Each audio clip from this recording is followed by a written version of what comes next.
Last class में ये तीन प्रोग्राम्स दिए थे मैंने। ठीक है। जिसमें आपको वैलिडेशन क्रिएट करना था अल्फ़ाबेट के लिए। एंड आज की कैरेक्टर्स जितने भी हम लोग जो अल्फ़ाबेट हम लोग लिखेंगे उसके जो आज की कैरेक्टर्स है उन सभी का सम प्रिंट करना था। ठीक है। और उसके बाद में तीसरा तीसरा प्रोग्राम था कि हम इनपुट में जो भी लिखेंगे अगर वो नंबर है तो नीचे लिख के आना चाहिए कि यू हैव एंटर्ड नंबर। अगर वो अल्फ़ाबेट है तो लिख के आना चाहिए यू हैव एंटर्ड अल्फ़ाबेट। और इन दोनों के अलावा कुछ भी है तो लिख के आना चाहिए you have entered special character. ठीक है। तो ये तीन प्रोग्राम मैंने लास्ट क्लास में दिया था। ठीक है। अभी किसी को इसमें कुछ डाउट है क्या, या कोई प्रोग्राम मेरे को बताना है, कोई नहीं समझा होगा?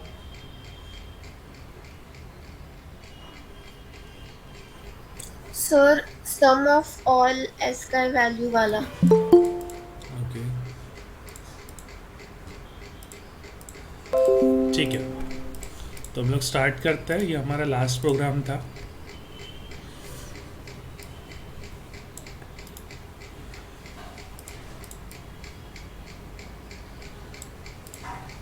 जिसमें हम लोग डेटा एंटर कर रहे थे, तो हम लोग चेक कर रहे थे यहाँ पे ये data dot char code at i, मतलब क्या है, पोजीशन। जैसे आई की इनिशियल वैल्यू है 0। ठीक है। तो 0 पे क्या है, ए। अगर मैं 2 लिखता हूँ तो भी देखो यू हैव एंटर्ड नंबर। तो यहाँ से हम लोग क्या कर रहे हैं, सबसे पहले पूरा का पूरा डेटा फेच कर रहे हैं। कौन सा डेटा फेच कर रहे हैं, जो आपके इनपुट में, जैसे हमने A2 लिखा, फिर हम लोग इसको लूप में रन कर रहे हैं। तो एक एक करके एक एक कैरेक्टर को टेस्ट कर रहे हैं। पहले ए को टेस्ट कर रहे हैं, फिर 2 को टेस्ट कर रहे हैं। ठीक है। तो उस हिसाब से ये जो आस्की है, ये आस्की यहाँ पे प्रिंट हो रहा है। अब कुछ नहीं करना था आपको, एक एक्स्ट्रा सब नाम का वेरिएबल लेना था। ठीक है। तो हम लोग यहाँ पे लिखेंगे सम इक्वल्स टू 0। ठीक है। ये निकाल लेता हूँ।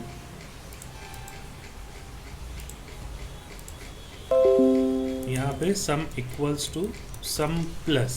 ठीक है, आस्की। ठीक है। वैसा क्यों लिखा मैंने, इस जगह पे क्या हो रहा है, data dot char code at, अगर 0 है तो 0 पे 97 था तो 97 प्रिंट हुआ। फिर से फॉर लूप चलेगा, फिर क्या है 50, तो 2 का आस्की वैल्यू है 50। तो ये आस्की हम लोग क्या करेंगे, इस सम में ऐड करते हैं। और सम की इनिशियल वैल्यू क्या है, 0। ठीक है। जब ये पूरा फॉर लूप रन हो जाएगा तो सम में क्या होगा, एडिशन होगा। ठीक है। और एट द एंड हमको क्या करना है, O P dot inner H T M L equals to,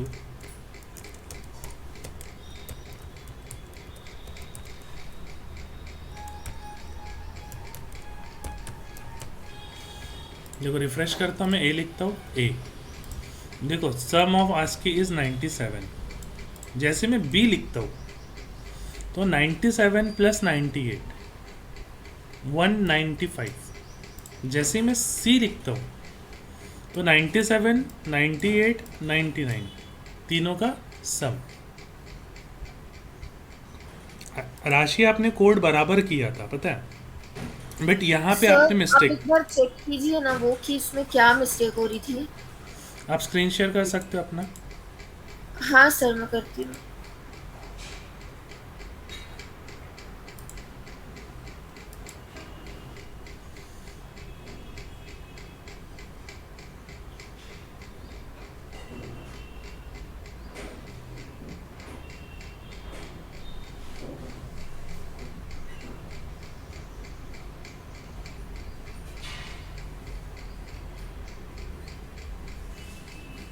आपने देखो OP dot inner H T M L ना फॉर लूप के अंदर लिख दिया, वो सिर्फ एक स्टेप नीचे चाहिए था। वहाँ से कट करके आप नीचे वाले लाइन में डालो, हाँ यहाँ पे, बस।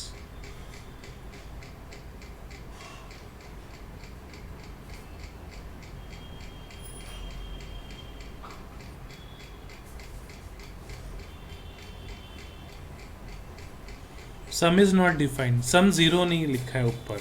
ये आपके इसमें जाओ एडिटर में,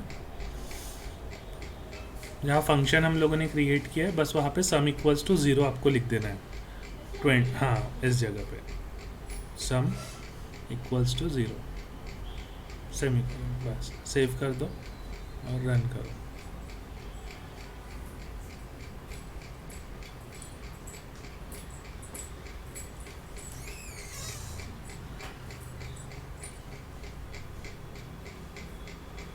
और देखो आ गया 97। अब बी लिखो, आ गया, ठीक है।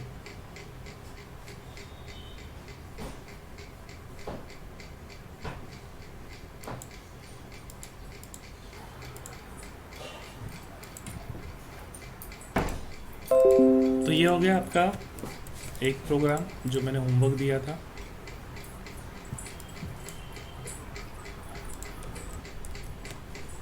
ठीक है, एक ये create validation for alphabet only.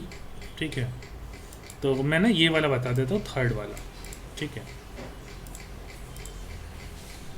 For example अब मुझे सम नहीं करना है, मैं क्या चाहता हूँ कि जब भी मैं कोई चीज़ एंटर कर रहा हूँ, ठीक है, तो हमको प्रिंट करना चाहिए कि आपने क्या एंटर किया है ना। जैसे मैंने अगर यहाँ पे लिखा ए, तो 97 है, तो अगर ए से स्मॉल जेड तक के देख रहे हैं 122 आता है ना, तो मैं यहाँ पे कंडीशन डाल दूंगा, क्या, इफ़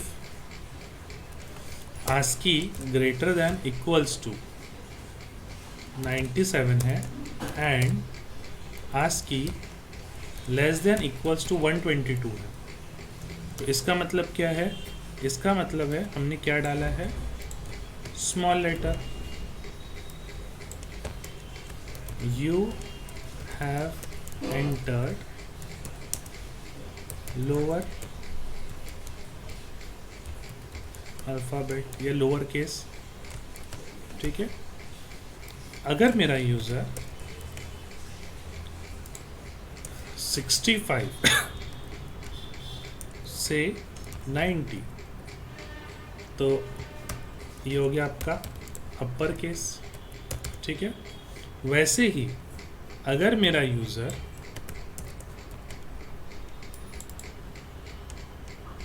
अगर मेरा यूज़र 48 से 57, तो यू हैव एंटर्ड नंबर। अब मैं यहाँ पे 3 इफ़ लगाऊंगा, इससे क्या होगा पता है, कंपाइलर पहले ये चेक करेगा, फिर ये चेक करेगा, फिर ये चेक करेगा। तो एक टाइम पे कोई एक ही कंडीशन ट्रू हो सकती है, तो हम लोग क्या कर देंगे, इसको लिखेंगे इफ़ एल्स। क्यों, क्योंकि सारे के सारे इफ़ एक साथ ट्रू नहीं हो सकते। ठीक है, और सबसे लास्ट कंडीशन, अगर ऊपर की एक भी चीज़ मैच नहीं होती है, तो इसका मतलब है you have entered special character, like this. गया, जब मैं ए लिखता हूँ, देखो लोअर अल्फ़ाबेट, कैपिटल ए लिखता हूँ, अपर अल्फ़ाबेट। जब मैं नंबर लिखता हूँ, यू हैव एंटर्ड नंबर, और जैसे ही मैं यहाँ पे एस्टिक लिख देता हूँ, तो क्या बोल रहा है, you have entered special character.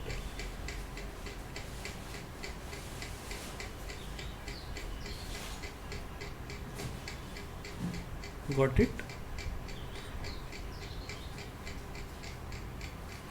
Sir हाँ, सर कल मैंने ऐसे ही सेम प्रोग्राम किया, बट मैंने स्पेशल कैरेक्टर्स के लिए भी एल्स इफ में लिया था, और फिर एल्स में मैंने इनवैलिड वैल्यू ऐसे लिया था सर।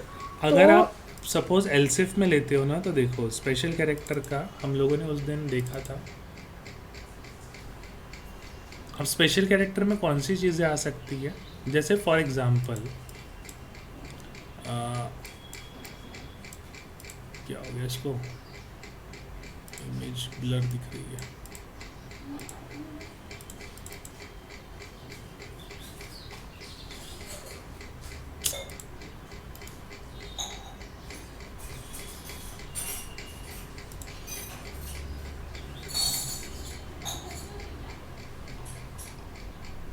ओके, थोड़ा डार्क दिख रही है। देखो स्पेशल कैरेक्टर कौन से हो सकते हैं, जैसे यहाँ पे आप ध्यान दोगे 33 से 47, ठीक है। उसके बाद अगेन जब आप यहाँ पे A to Z में आते हो तो 90 के बाद ना फिर से 91 से आपका 96, ये देखो 96।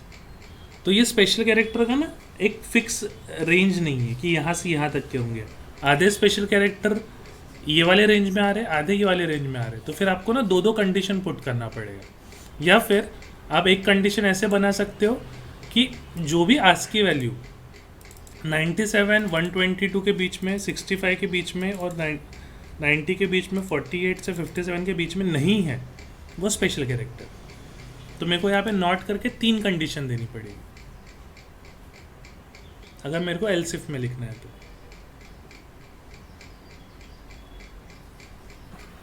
Okay sir.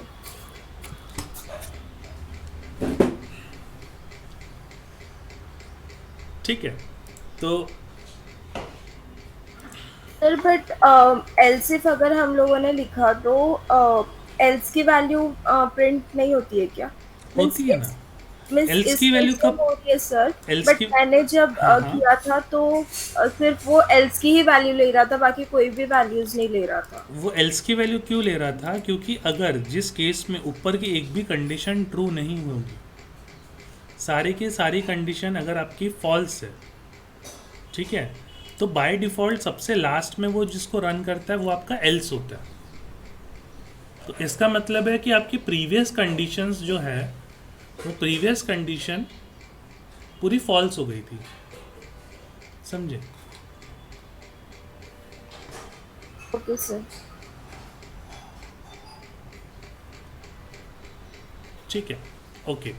अब सी, यहाँ पे हमने क्या दिया है, आपका ये आईडी है और यहाँ पे ऑन की अब दिया है, ठीक है। अभी हम कोडिंग करने का तरीका थोड़ा सा चेंज कर देते हैं। अब प्रोग्रामेटिकली क्या बोला जाता है कि हम लोग जब भी कोई भी प्रोग्राम लिखते हैं तो उसको ना अलग अलग लिखना ज़्यादा बेटर है, ठीक है। अलग अलग इन द सेंस कि HTML अलग रहना चाहिए, जावास्क्रिप्ट अलग रहना चाहिए, ठीक है। बट हम लोग यहाँ पे क्या कर रहे हैं, हम लोग यहाँ पे इस जगह पे अगर आप देखोगे तो देखो ऑन की अप ये जो इवेंट है, ठीक है, ये इवेंट किसका है? ये जावास्क्रिप्ट का है। तो हमने क्या किया, HTML के अंदर ही आपका जावास्क्रिप्ट लिख दिया, है ना। बट प्रोग्रामर्स क्या बोलते हैं, या फिर जो लेटेस्ट HTML5 में तरीका है वो क्या बोलता है कि आपको क्या करना है, यहाँ पे कोई लिखना ही नहीं है, HTML सिर्फ HTML ही रहने को है, उसके अंदर जावास्क्रिप्ट नहीं आने को है। तो जैसे हम लोगों ने ये ऑन की अप हमने दिया हुआ है, तो ये ऑन की अप क्या होता है ना, यहाँ पे न देते हुए इसको मैं यहाँ से निकाल देता हूँ, ठीक है। यहाँ पे हम लोग आएंगे सी, अभी इतने इसमें आप देखोगे तो यहाँ पे मैंने कोई भी जावास्क्रिप्ट का इवेंट नहीं दिया, ठीक है। मैंने यहाँ पे कोई भी जावास्क्रिप्ट का इवेंट नहीं दिया, ठीक है। तो हम लोग इवेंट देंगे कहाँ पे, तो हम लोग देंगे यहाँ पे नीचे। किस तरीके से, document dot add event listener, यहाँ पे आपका फंक्शन ये ऐसा, ये आपका एक फंक्शन है, ठीक है। फंक्शन के अंदर कौन सा इवेंट मेरे को ट्रिगर करना है, ठीक है। जैसे मेरे को यहाँ पे इवेंट ट्रिगर करना है ऑन की अप, तो मैं इवेंट का नाम यहाँ पे लिखूँगा, ठीक है। फिर मुझे कौन सा फंक्शन रन करना है, तो मैं वो फंक्शन का नाम यहाँ पे लिखूँगा लाइक दिस, ठीक है। तो यहाँ पे राउंड ब्रैकेट देने की ज़रूरत नहीं है, लेट्स चेक पहले, ठीक है। तो मैंने यहाँ पे क्या किया, इस जगह पे पहले मैं फंक्शन का, अब ये राउंड ब्रैकेट कब लगाना कब नहीं लगाना वो भी मैं आपको बताऊंगा। बट हम लोगों ने यहाँ पे की अप लगाया, देखते हैं क्या वर्क होता है क्या। Parameter two type object, oh sorry, यहाँ पे राउंड ब्रैकेट ही होना बोल रहा है, ठीक है। Document dot add event listener,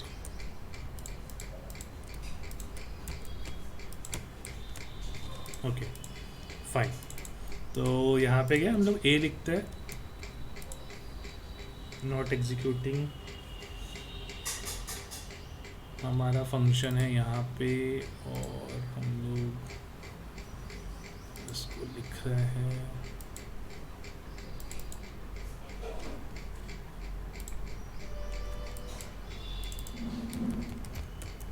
click,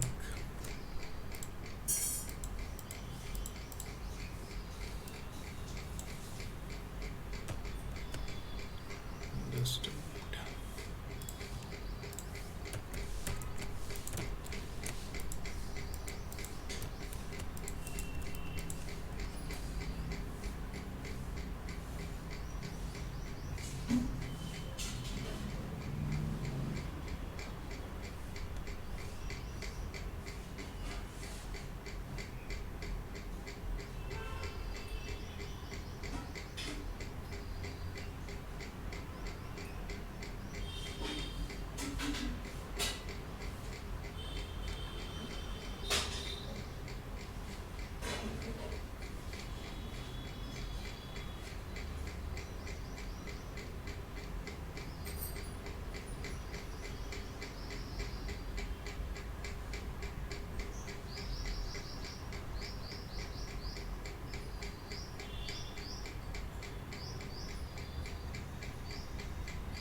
यहाँ पे थोड़ा लिखने का तरीका जो है वो डिफरेंट है, जस्ट इसको ना फंक्शन में हम लोग देते हैं चेक,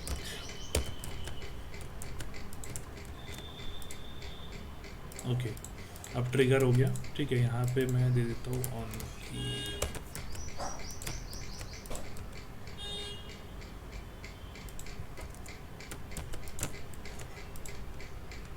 या सी।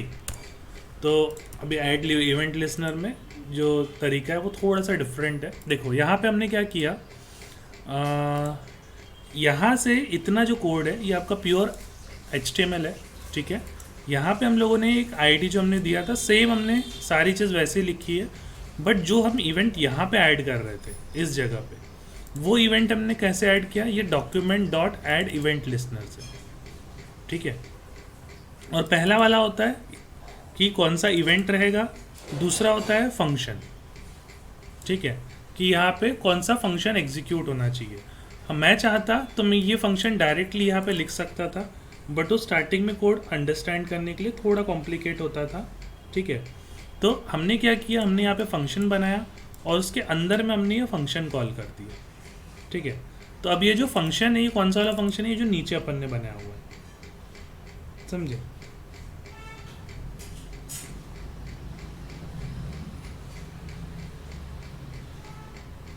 तो इस केस में हम लोग क्या कर रहे हैं, इस केस में हम लोग सारी चीज़ें ना सेपरेट लिख रहे हैं। आपका HTML अलग है, आपका जावास्क्रिप्ट पूरा अलग है, ठीक है। यहाँ पे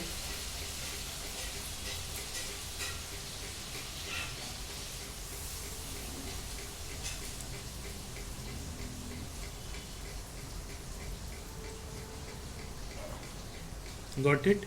और इसका ना एक और सिंपल वाला जो मैं लिख रहा था, ये एक और इसमें ना एक और टाइप होता है, इसको हम लोग एक और स्टाइल से लिखते हैं। ये फंक्शन वाला पार्ट एक और बचा हुआ है अपना, जो एरो फंक्शंस होते हैं वो सब भी अपन पढ़ेंगे। यहाँ पे मैं डायरेक्टली ऐसे भी लिख सकता हूँ, जहाँ तक रिफ्रेश, क्योंकि पहले मैंने इवेंट गलत डाल दिया था, यस ये देखो इससे भी सिंप्लीफाइड, ये वाला उससे भी सिंप्लीफाई कर दिया मैंने। कि देखो प्रोग्रामिंग का ना यहाँ पे सबसे बड़ा ड्रॉबैक पता है क्या है, कि एक काम करने के ना मल्टीपल तरीके हो सकते हैं, तो आप ऐसा नहीं बोल सकते कि मेरा कोड सही रहेगा और आपका कोड गलत रहेगा। अगर आउटपुट आ रहा है तो आपका कोड भी सही है। देखो अब यहाँ पे मैंने क्या किया, पहले मैंने इवेंट गलत डाल दिया था, ठीक है। See document dot add event listener, ये इवेंट का नाम और ये फंक्शन का नाम। मैंने यहाँ पे राउंड ब्रैकेट नहीं दिया, ठीक है। राउंड ब्रैकेट क्यों नहीं दिया मैं वो चीज़ एक्सप्लेन करूँगा अभी, ठीक है। यहाँ पे देखो ये जो चेक है ये क्या है, ये आपके फंक्शन का नाम है। तो ये फंक्शन कहाँ से ट्रिगर हो रहा है, हमने क्या किया, डॉक्यूमेंट का मतलब क्या है, पूरा का पूरा पेज। ये पूरे पेज को हम लोग क्या बोलते हैं, डॉक्यूमेंट। और ये क्या बोल रहे हैं, ऐड इवेंट लिसनर। तो एक इवेंट ऐड करना है मुझे, किस पे ऐड करना है, इस कि अब I think missing one more thing, document dot gate, मैंने डायरेक्टली ऐड कर दिया इसको एक और, ठीक है। पहले इतना समझा क्या, यहाँ तक के क्लियर है क्या?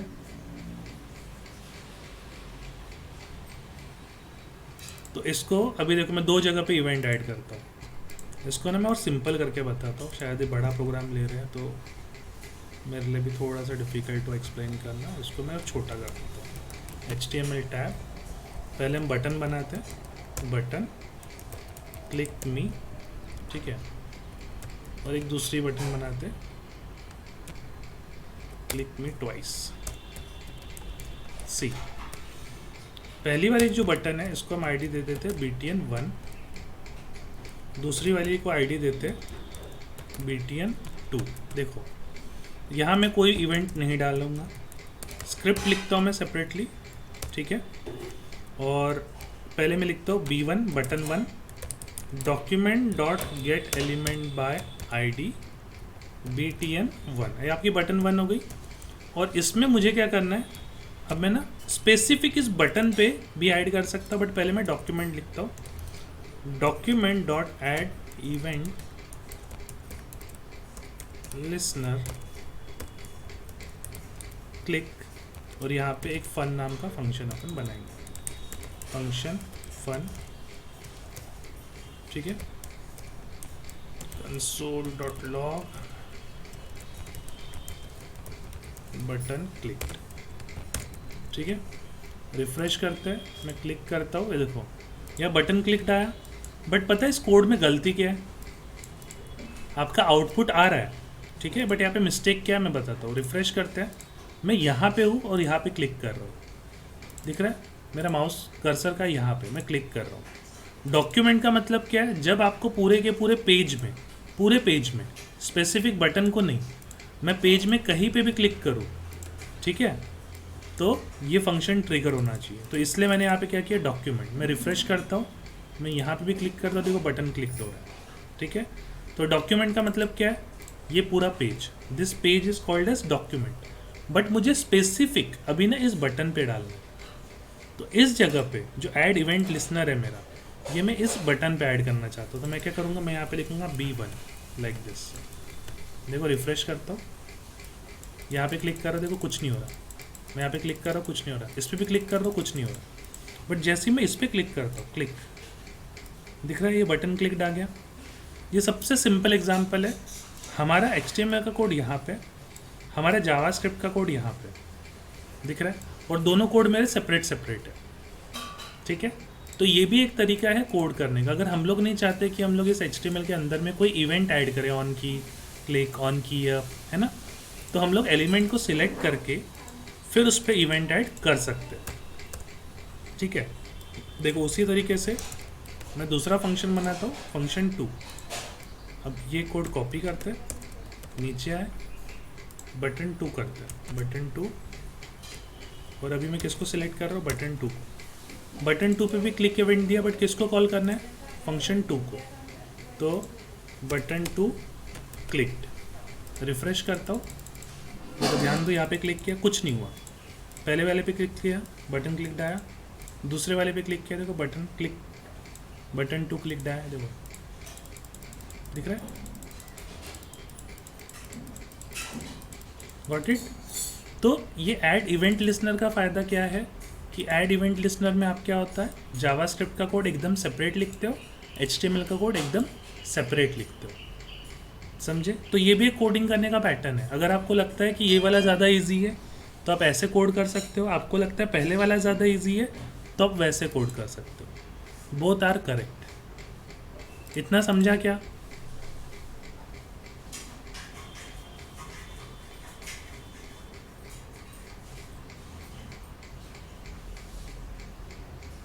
इतने इसमें कुछ डाउट है? कोई चीज़ क्लियर नहीं हुई होगी?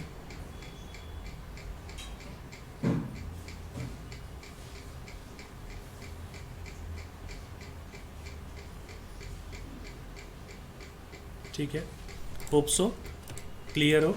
ठीक है, किसी को कुछ नहीं समझा होगा तो पूछना। अब क्या मैं ये वाले कोड को और छोटा लिख सकता हूँ? है ना, देखो हम लोग क्या कर रहे हैं, document dot gate element by ID पहले b1 नाम के वेरिएबल में स्टोर करो और फिर b1 dot add event listener लिख रहे है ना। तो मैं इसको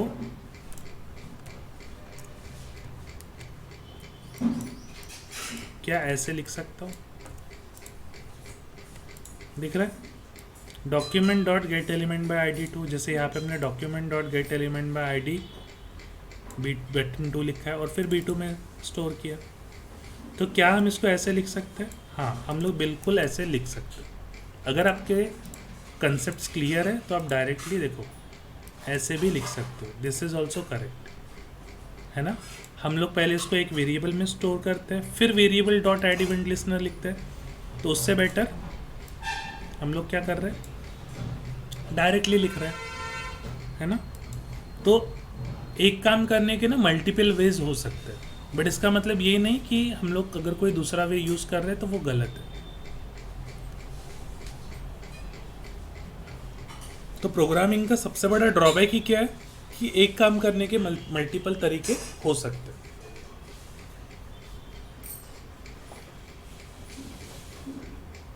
ठीक है, सो होप सो इतना क्लियर है आपको, इतने इसमें कुछ डाउट नहीं है।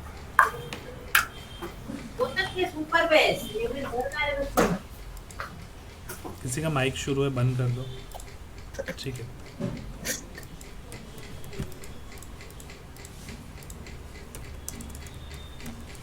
ठीक है। अब मैं थोड़ा सा आपको ना फंक्शंस के बारे में बताता हूँ। ठीक है, अभी अपन धीरे धीरे एडवांस लेवल पे जाएंगे। तो पहले तो फंक्शन के फंडे समझा देता हूँ, क्योंकि फंक्शंस बहुत अलग अलग तरीके से काम करते हैं यहाँ पे। फंक्शन फन, ठीक है। तो सी, ये आपका एक फंक्शन है। फंक्शन मतलब क्या होता है, जब मैंने आपको पढ़ाया था तो फंक्शन क्या करता है ना, एक स्पेसिफिक टास्क परफॉर्म करता है ना। फंक्शन का काम क्या है, एक स्पेसिफिक टास्क परफॉर्म करना। ठीक है, एक स्पेसिफिक टास्क, जितने बार आप फंक्शन को कॉल करोगे वो वही सेम चीज़ परफॉर्म करेगा, है ना। यहाँ पे क्या देखो, मैं जितने बार रिफ्रेश करूँगा, अब ये जो आपका फंक्शन है ये आपके फंक्शन की बॉडी है। ठीक है, इस फंक्शन की बॉडी को कॉल करने के लिए हमको अलग से यहाँ पे लिखना पड़ता है फन राउंड ब्रैकेट। ये क्या करता है, जैसे ही कंपाइलर रीड करते हुए आएगा, नीचे आएगा, जैसे उसको ये मिला वो क्या करता है, इस फंक्शन को ट्रिगर करता है और फिर ये फंक्शन कॉल होता है। हाँ, अगर मैं ये चीज़ नहीं लिखूँ, डिलीट कर देता हूँ, देखो यहाँ पे रिफ्रेश किया, देखो आपका फंक्शन कॉल हुआ क्या, नहीं हुआ। ठीक है, अब मैं सेम चीज़ फंक्शन ऊपर से कॉल करता हूँ जबकि बॉडी नीचे है। कंपाइलर मेरा ऊपर से रीड करते हुए आएगा, यहाँ पे उसको फंक्शन कॉल मिला, बट जब मेरा कंपाइलर ऊपर से रीड करते हुए आ रहा है तो उसको तो कहीं पे भी फंक्शन मिला ही नहीं ऊपर, तो वो कॉल कैसे करेगा, है ना। देखो इसको मैं रिफ्रेश करता हूँ, फिर भी आपका फंक्शन कॉल हो गया, है ना, दिख रहा है। तो कोई लैंग्वेज ना इस चीज़ को सपोर्ट नहीं करता और कोई लैंग्वेज इसको सपोर्ट करता।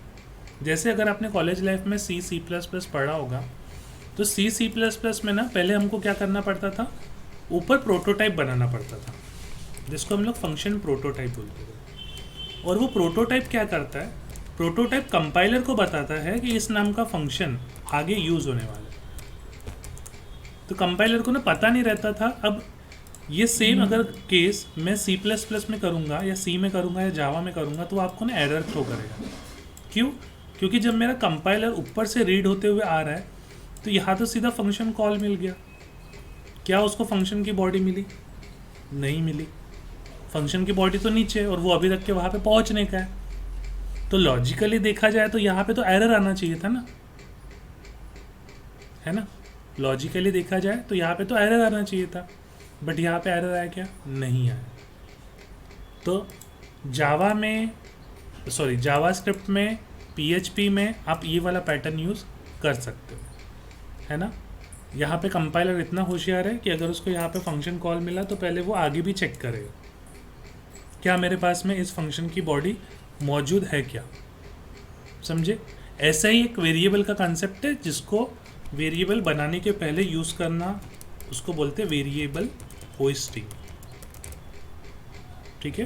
तो ये वेरिएबल होस्टिंग बोलते हैं कि आप वेरिएबल को आपने बनाया नहीं, वैर ए नहीं लिखा, बट आपने वेरिएबल को डायरेक्टली यूज़ कर लिया।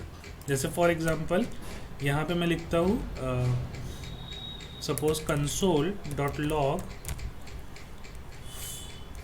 ए, ठीक है, और फिर नीचे में लिखता हूँ वैर ए इक्वल्स टू 10। फिर से मैं कंसोल करता हूँ कंसोल डॉट लॉग ए। देखो अब इस केस में आप देखोगे पहले कंसोल डॉट लॉग ए किया, बट क्या इसके पहले कहीं पे भी ए नाम का वेरिएबल मौजूद है क्या? नहीं है, है ना। तो कंपाइलर ने तो अपने एरर देना चाहिए। तो देखो अब कंपाइलर क्या देता है, कंपाइलर हमको देगा अनडिफाइंड, दिख रहा है। वो हमको एरर नहीं थ्रो कर रहा, रेफरेंस एरर या फिर सिंटेक्स एरर, है ना, इस टाइप का कोई लॉजिकल एरर थ्रो नहीं कर रहा है। ये क्या कर रहा है, उस पर्टिकुलर वेरिएबल को डिफ़ॉल्ट वैल्यू सेट कर दे रहा है।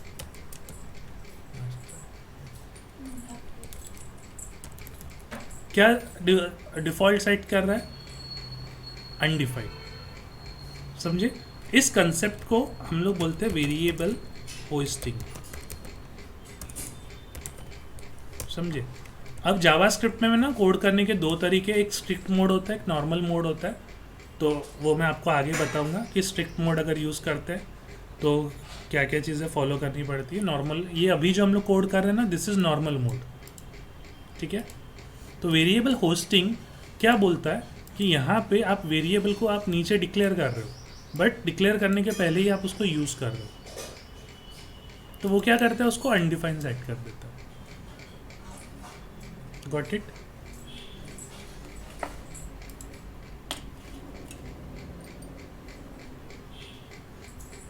तो सेम केस फंक्शन के साथ में, फंक्शन नीचे डिक्लेयर हुआ है बट हम लोग यूज़ उसको, एक्सेस उसको पहले ही कर रहे हैं, है ना। बट आपका फंक्शन कॉल हो रहा है, कोई एरर थ्रो नहीं हो रहा। कंसेप्ट समझा गया।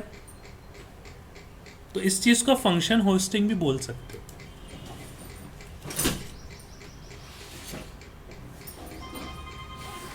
सर हेलो, हाँ sorry to interrupt you sir, actually my question is sir, जब कभी कभी ब्राउजर इंटरप्रेटर की तरह भी काम करता है यानी एक्ट करता हाँ है, हाँ तो तब भी एग्जीक्यूशन जब ये फंक्शन का होता है तो फंक्शन या फिर एरर आता है या फिर एरर आने के कुछ चांसेस भी होते हैं।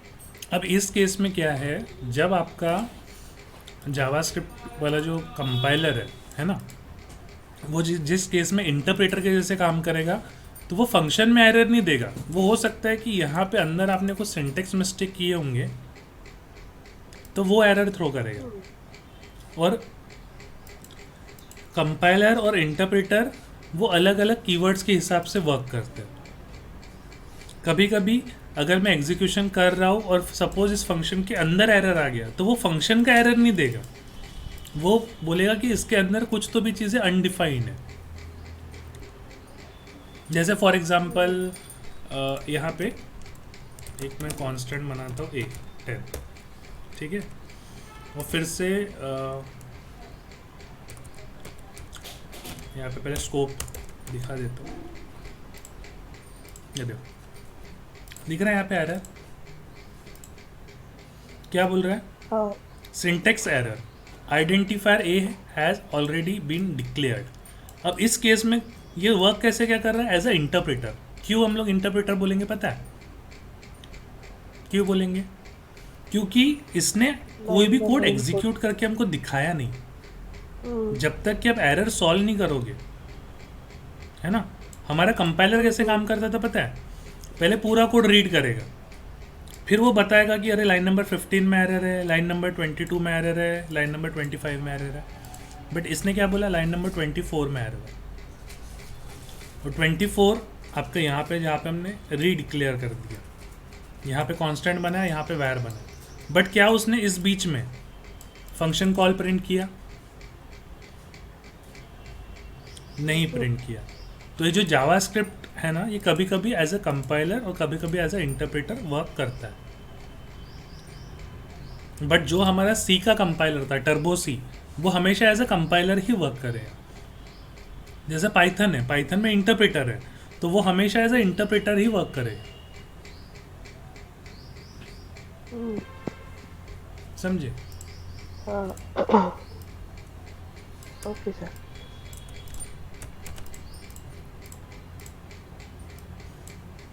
देखो, भले ही अपना एरर कहाँ पे था, ये तो लाइन नंबर 18 से प्रिंट हो रहा है, यहाँ से प्रिंट हो रहा है। अपना एरर तो 24 नंबर पे था, बट उसको ऊपर का तो एटलीस्ट इतना तो प्रिंट कर देना चाहिए था, है ना। बट उसने नहीं किया। क्यों नहीं किया? क्योंकि यहाँ पे कांस्टेंट वेरिएबल था, यहाँ पे एक वैर था, और ये इन दोनों के बीच में गड़बड़ हो गई कि same variable as a constant, same variable as a var हम लोग यूज़ नहीं कर सकते।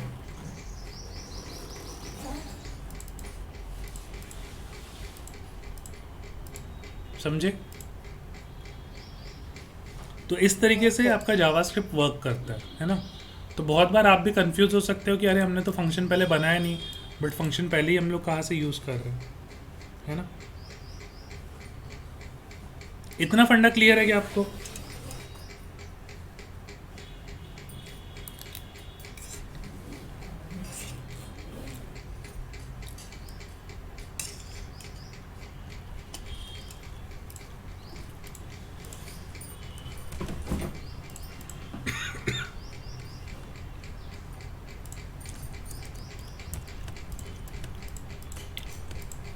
अब देखो, सेम चीज़, आपने एक फंक्शन बनाया फन नाम का, इसमें हम लोग लिखते हैं console.log।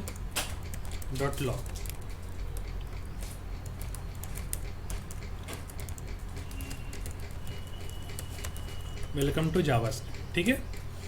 अब यहाँ पे मैं क्या करता हूँ, वैर ए देके इक्वल्स टू लिख देता हूँ। देखो क्या लिखा, वैर ए इक्वल्स टू फंक्शन, मतलब ये पूरा का पूरा फंक्शन मैंने किसको असाइन कर दिया? ए नाम के वेरिएबल को। तो देखो, जब मैं console.log करता हूँ तो आपको जावास्क्रिप्ट क्या बताता है, दिख रहा है? क्या बोल रही है? This is your function. A अभी क्या है? वेरिएबल नहीं है। ए किस टाइप का वेरिएबल है? फंक्शन टाइप का, है ना। ए इज अ फंक्शन वेरिएबल। क्यों? क्योंकि हमने पूरा का पूरा फंक्शन किसको असाइन कर दिया? ए को असाइन कर दिया, है ना।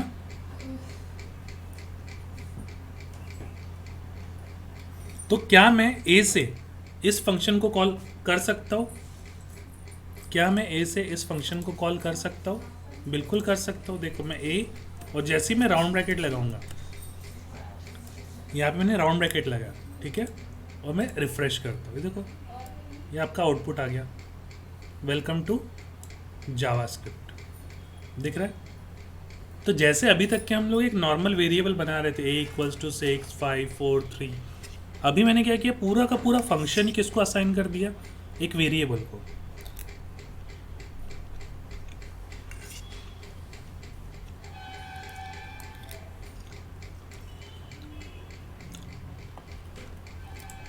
देखो, ये टॉपिक बहुत इंपॉर्टेंट है। जब हम लोग higher order function, arrow functions पढ़ेंगे ना, वहाँ पे ये चीज़ बार बार यूज़ होगी, है ना। अब इसकी खास बात पता है क्या? ऐसा लिखने से कि अगर मैं यहाँ पे जाऊँ, यहाँ में लिखता हूँ,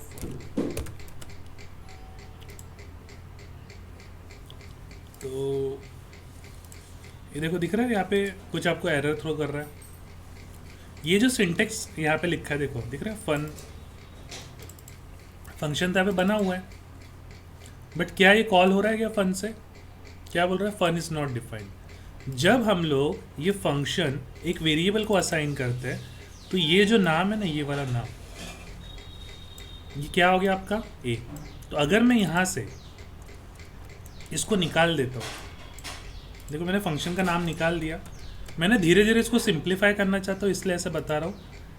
यहाँ से इतना अगर आप देखोगे तो इस फंक्शन को यहाँ पे नाम ही नहीं है, बट क्या मेरा फंक्शन एग्जीक्यूट हो रहा है? यस, मेरा फंक्शन एग्जीक्यूट हो रहा है। पहले हमने क्या किया, नॉर्मल फंक्शन लिखा, फिर फंक्शन का नाम ही निकाल दिया। तो अब मेरे फंक्शन का नाम क्या है, ए। तो यहाँ पे आप वैर लिख सकते हो, लेट लिख सकते हो, या कांस्टेंट भी लिख सकते हो, लाइक दिस। आपका एग्जीक्यूशन होगा, है ना। तो यहाँ से इतना, ये जो फंक्शन है, इस फंक्शन को कोई नाम है क्या? नहीं है। तो जिस फंक्शन को नाम नहीं रहता है, ऐसे फंक्शन को हम लोग क्या बोलते हैं? Anonymous function.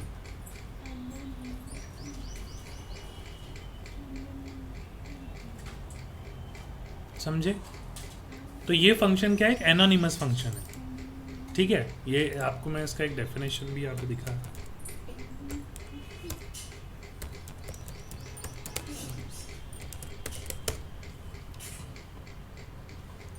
देखो क्या लिखा है, anonymous function is a function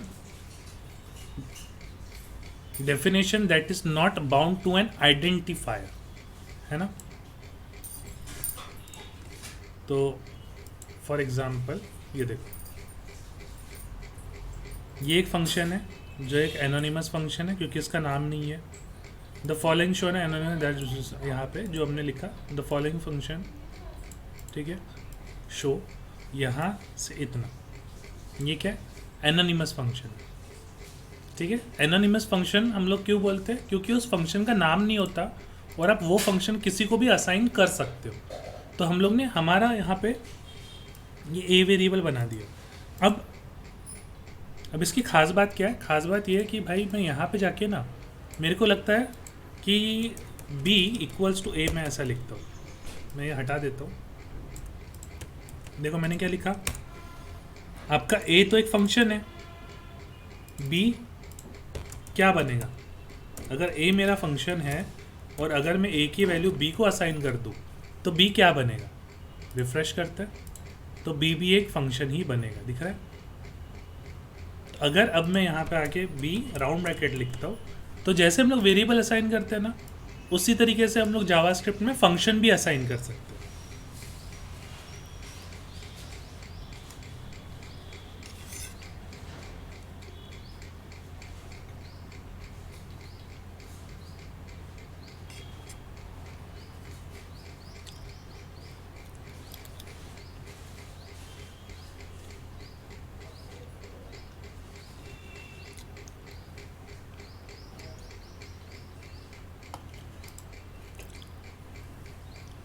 समझा क्या? टॉपिक का नाम आप बोल सकते हो फंक्शन एज अ वेरिएबल।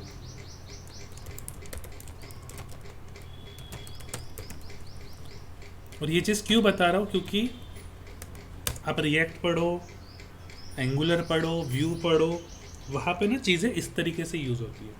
हम लोग जैसे नॉर्मल पढ़ते आए ना अब तक के, उस तरीके से चीज़ें यूज़ नहीं होती। तो बहुत बार अपने को समझने को ही दिक्कत हो जाती है कि भाई ऐसे क्यों लिखा हुआ होगा।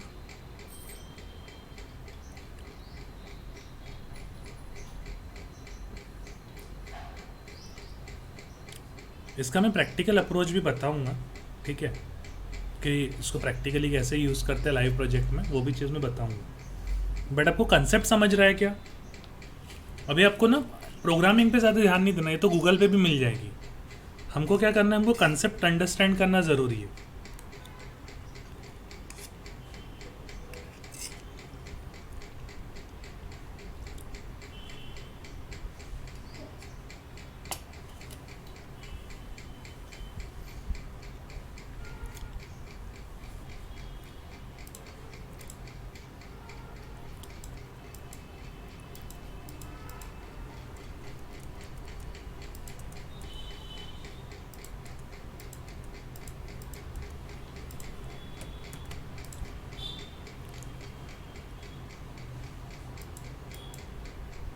हेलो, अगर किसी को कोई चीज़ नहीं समझी है तो पूछ सकते हो।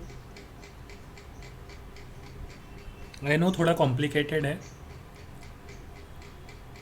बट बहुत इंपॉर्टेंट टॉपिक है। अगर ये आपको ये फंडा समझ गया तो I am very much damn sure कि आपको ना सारी चीज़ आराम से क्लियर हो जाएगी। सर आप एक बार रिपीट कर सकते हो ये वाला कॉन्सेप्ट? जी, सी, पहले हम इसको नॉर्मल वेरिएबल कैसे समझते हैं। सपोज मेरे पास में एक वेरिएबल है जिसकी वैल्यू है 10, तो मैं कंसोल करता हूँ, लॉग करता हूँ ए।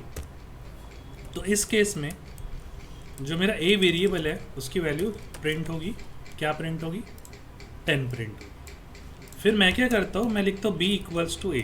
तो इसका मतलब क्या है, मैंने असाइन कर दिया, क्या असाइन किया, value of a to b. तो फिर अगेन इस केस में मेरी जो बी वेरिएबल, यहाँ पे जो बी वेरिएबल हमने बनाया है, इसकी वैल्यू क्या हो जाएगी, सेम जो ए की वैल्यू है। अगर ए की वैल्यू 10 है और ए की वैल्यू हम लोग असाइन कर रहे हैं, किसको असाइन कर रहे हैं, बी को असाइन कर रहे हैं, तो दोनों की वैल्यू क्या होगी, 10 10। ठीक है, उसी तरीके से हम लोग क्या करेंगे, फंक्शन क्रिएट करेंगे। Suppose c equals to function, round bracket देंगे लाइक दिस, और यहाँ पे लिखेंगे कंसोल डॉट लॉग।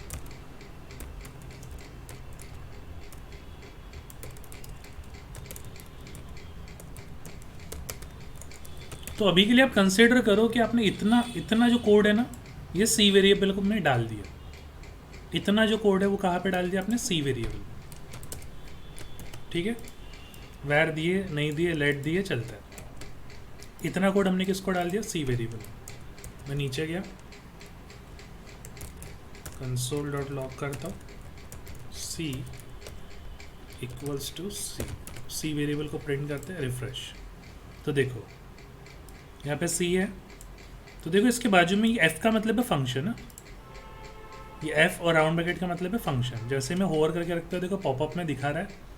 तो हमने क्या किया, इतना जो कोड है, आप इस कोड को एक वेरिएबल ही समझो। जैसे यहाँ पे 10 है, तो हमने क्या किया, इतना जो कोड है ये किसको असाइन कर दिया, सी वेरिएबल को। तो जब भी हमको फंक्शन कॉल करना होता है तो हम लोग क्या लिखते हैं, see round bracket like this, refresh. तो देखो ये आपका फंक्शन कॉल भी हो गया। यहाँ से हमने किसको कॉल किया, इस फंक्शन को कॉल किया, समझे।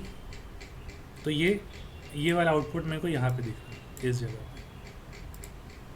अब सेम क्या मैं एक दूसरे वेरिएबल को असाइन कर सकता हूँ।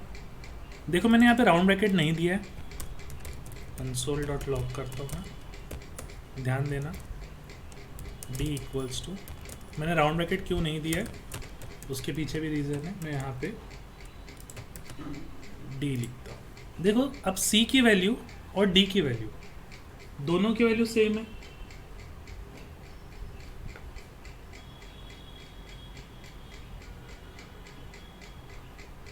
है ना। सी की वैल्यू जो एक फंक्शन है, डी की वैल्यू जो एक फंक्शन। अगर मैं यहाँ पे ऐसे राउंड ब्रैकेट लिखता ना तो ये गलत हो जाता। क्यों गलत होता पता है, क्योंकि ये फंक्शन कॉल का सिंटेक्स है। तो ये क्या करता, ये इस फंक्शन को कॉल करता, ना कि वैल्यू असाइन करता। देखो रिफ्रेश करके बताता हूँ, रिफ्रेश, ये देखो डी का वैल्यू क्या आया, अनडिफाइंड, और वेलकम टू जावास्क्रिप्ट एग्जीक्यूट हो गया एक और बार, समझे। तो आप जब भी फंक्शन असाइन कर रहे हो तो आप राउंड ब्रैकेट नहीं दोगे। फिर देखो एक बार वेलकम टू जावास्क्रिप्ट, और डी की वैल्यू क्या हुई, सेम जो सी की वैल्यू है।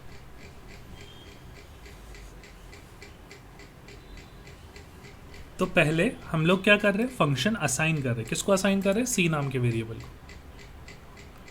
फिर हम लोग डी इक्वल्स टू सी कर रहे हैं, है ना। तो सी के अंदर का जितना कोड है वो सब कोड किस में चला जाएगा, डी वाले वेरिएबल में, है ना। तो इतना आपको सिर्फ इतना ध्यान में रखना है कि ये वाला जो कोड है इतना, ये पूरा किस में चला जाएगा, डी में चला जाएगा। फिर मेरे को डी से फंक्शन कॉल करना है तो कुछ नहीं करूँगा, मैं राउंड ब्रैकेट लगा दूंगा। तो ये देखो वेलकम टू जावास्क्रिप्ट आपका एग्जीक्यूट हो गया।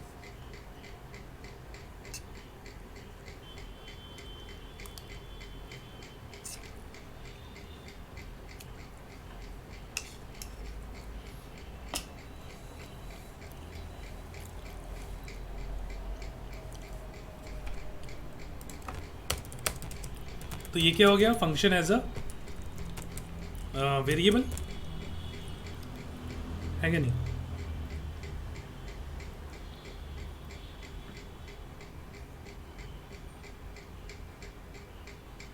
ये हो गया function as a variable, got it?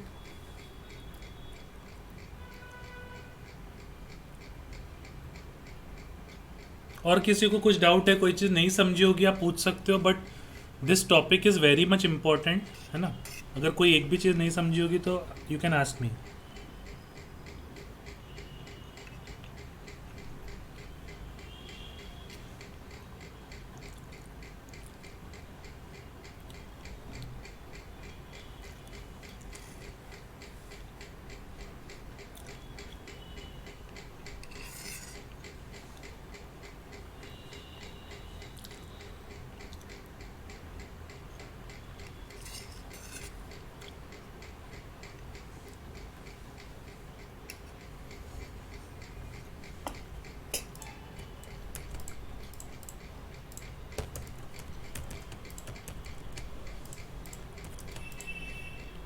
ठीक है, होप सो क्लियर है, कोई डाउट नहीं पूछ रहा है।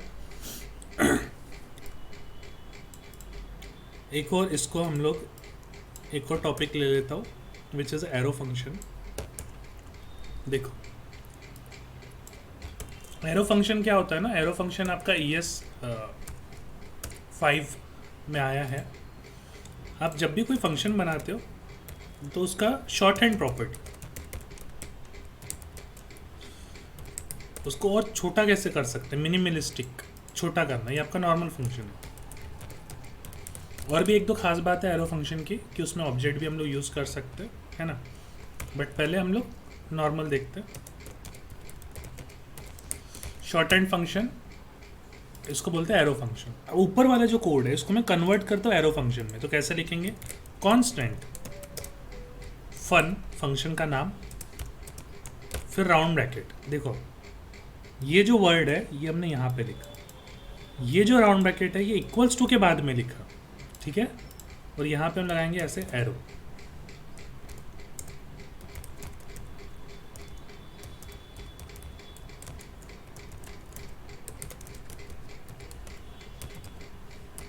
ये आपको सिंटेक्स याद करना पड़ेगा, है ना? देखो ऊपर की चीज़ जो है वो मैंने यहाँ पे लिखा, ठीक है? दोनों को कॉल करते हैं, इसको अलग अलग नाम दे देता हूँ। फंक्शन 1, दो फंक्शन सेम नाम के नहीं हो सकते। यहाँ पे आई विल राइट फंक्शन 1 और यहाँ पे मैं लिखूँगा फंक्शन 2। रिफ्रेश करता, देखो welcome to JavaScript, welcome to arrow function. मतलब यहाँ से ये ट्रिगर हुआ, यहाँ से ये ट्रिगर हुआ। अब आप बोलोगे सर आपने तो शॉर्ट हैंड बोला था, बट ये इसका साइज़ तो कुछ शॉर्ट हैंड वाला दिख नहीं रहा है ना? तो इसमें जब हम लोग एक सिंगल स्टेटमेंट लिखते हैं तो आपको ना कर्ली ब्रेसेस देने की ज़रूरत नहीं है, आप डायरेक्टली इसको ऐसे लिख सकते हैं। देखो ये बन गया आपका भी प्रॉपर शॉर्ट हैंड। फिर से रिफ्रेश करते हैं, दिख रहा है? यहाँ से ये ट्रिगर हुआ, यहाँ से ये ट्रिगर। तो ये जो फंक्शन है, ये जो यहाँ पे इक्वल्स टू ग्रेटर देन है, this is called as arrow function. Arrow function जो है वो शॉर्ट हैंड है फंक्शन का, मतलब और छोटा लिख सकते हैं। और generally react, angular, view, angular तो क्लास बेस काम करता है, रिएक्ट में सबसे ज़्यादा एरो फंक्शन का यूज़ होता है ना? एंगुलर में भी होता है ना? बट मैंने रिएक्ट पे ज़्यादा काम किया इसलिए मेरे को रिएक्ट का एकदम क्लियर है। तो यहाँ पे ना हम लोग नॉर्मल फंक्शन का यूज़ नहीं करते रिएक्ट में, बहुत ही रेयर कंडीशन, बट हम लोग सबसे ज़्यादा यूज़ करते हैं आपका एरो फंक्शन। और एरो फंक्शन की क्या खास बात है वो मैं आपको जब मैं ऑब्जेक्ट वाला एक फंडा बताऊंगा, क्लास एंड ऑब्जेक्ट वाला, उस टाइम पे मैं और इलॉबरेट करूँगा।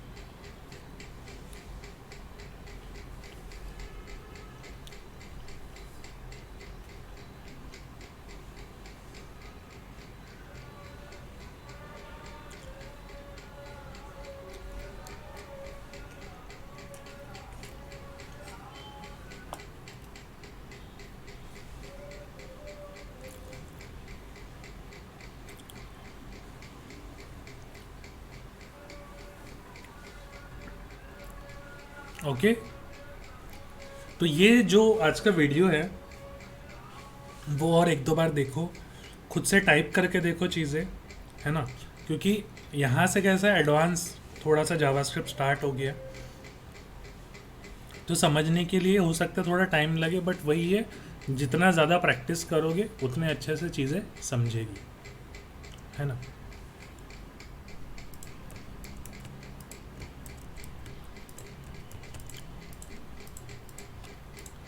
किसी को कुछ डाउट है, कोई सवाल पूछना है?